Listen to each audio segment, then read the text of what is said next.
Hey, what's up folks? This is yet another random video, and in this particular one I just wanted to talk about the origins of the universe as we currently understand them today in mainstream science. And I just want to say at the outset that this won't necessarily be a deep dive. It's just merely brushing through a script that I had written for a podcast that I had intended to do some time back. I had called it Astrophilia, but due to circumstances beyond my control, I failed to see to it that I continued the podcast. Things have been quite difficult. There's school, there's work, and everything in between. So I failed to be as consistent. I just put up one episode where I was talking about the Big Bang Theory. And in this particular video, I just thought maybe I should kind of address that, just pull out some points of interest here and there with the aid of a book by Stephen Hawking called Brief Answers to Life's Big Questions. I hope you can see it clearly. Yeah, so this is a pretty interesting book. In this book, Hawkins kind of touches some of life's most interesting questions. He kind of runs through them in a very easy way for a layperson to understand, but at the same time trying to strike a balance by appealing even to people that are more academically oriented. Okay, let me just read you some of the most interesting questions that Stephen Hawking addresses in this book. So one of the few questions, just to read you some, is there a God? How did it all begin? Is there other intelligent life in the universe? Can we predict the future? What is inside a black hole? Is time travel possible? Will we ever survive on Earth? Should we colonize space? Will artificial intelligence outsmart us? How do we shape the future? And the goodness about this book is that you can actually read it without having to read it chronologically. You can just simply jump to the topic that you find particularly interesting or appealing and just read it. So in this video, the topic I wanted to just use as an aid to explain some of the points I'll be putting across is, how did it all begin? And that's a question that most of us tend to ask. You see, the mere fact that we are intelligent animals, we're intelligent species that like to have answers to life's biggest questions, we are bound to ask this question: how did it all begin?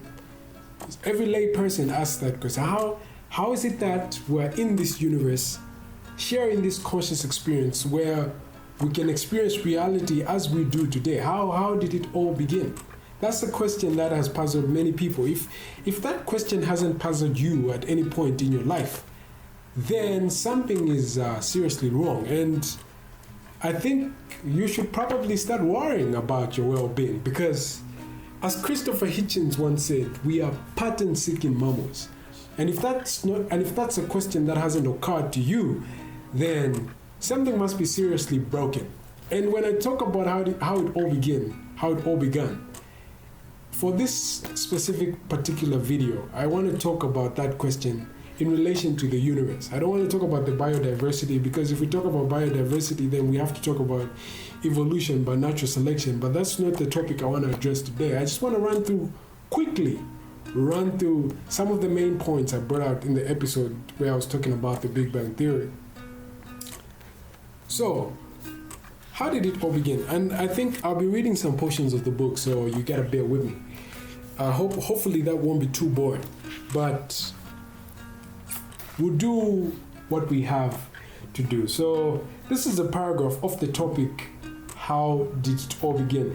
And then through this topic, Hawkins kind of takes you through a journey where he takes you through history and establishes the fact that every civilization and culture has had an origin story. Every civilization has had this story where they tried to explain the reasons they were here and the reason why the world they were experiencing was the way it is. It's like we are scientists by nature, but the mere fact that they were placed in history at a particular time when they had little to no material to kind of pursue some of these questions, they were bound to give answers that today would be laughable to a lay person. So it's unfortunate, but we gotta learn from our history. We had to start somewhere, asking all these big questions. And now that we happen to be fortunate enough to live in a time period in history where we have some machinery to actually not only be engaged in armchair philosophizing about the origin of the universe, but to see it for ourselves, which is actually very interesting if you ask me from a first observer point of view. So yeah.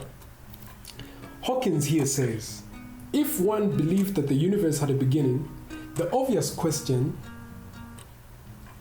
questions were, what happened before the beginning? What was God doing before he made the world? Was he preparing hell for people who ask such questions? The reason why I decided to read that paragraph is merely because of the first sentence that the paragraph tries to address, which is basically just to build awareness to the fact that the question of origins is a question that everybody has asked throughout history, and a lot of notable philosophers like Immanuel Kant and others have asked that question because it is a question that is interesting. That's why I said if at any particular time in your life you haven't sat down to ask that question, then something is seriously wrong. I feel that helps us establish the fact that we can then progress to somewhere from that point. And then another quote I want to read you just to lead you through this conversation. I will jump to a further paragraph through the same topic. He says, we are used to the idea that events are caused by earlier events, which in turn are caused by still earlier events. There is a chain of causality stretching back into the past. But suppose this chain has a beginning. Suppose there was a first event. What caused it? This was not a question that many scientists wanted to address. The reason why the paragraph is moving is because it helps you kind of like establish a historical perspective to this question. Because looking back, a lot of scientists never wanted to suppose or discover that the universe had a beginning, because that was going to raise a bigger question. If it had a beginning, who caused it to come into being? You know, every lay person has this certain thinking pattern of causality. We usually think through cause and effect. We think through a chain of causes. So if there's something, then it was caused by a prior thing. And that prior thing was caused by another prior thing and another prior thing and another prior thing. But was there a first cause? And what was this first cause? That's like one of the biggest questions that most scientists at the time, as expressed in the paragraph, were trying to avoid to answer. They would rather say, look, the universe has always existed. The universe has always been there since infinite time, and it will be there since forever. But then a few things changed. You know, there was a time when we were fortunate enough to have the machinery to look into the cosmos. And I think the best person to start by attributing this to is the astronomer, the lawyer-turned astronomer, Edwin Hubble, who used the Hubble telescope to look into space, and he noticed that everything, stars and other galaxies, are receding from each other.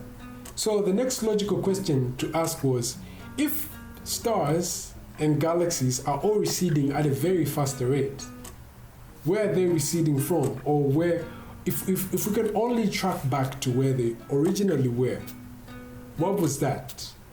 So it's like there was a progression towards a certain direction. And then if we could track back that progression, then that progression should certainly be the origin. Things can't possibly have been expanding since time immemorial. So this is a question that had puzzled Edwin Hubble. And then this kind of like births this whole process of the Big Bang.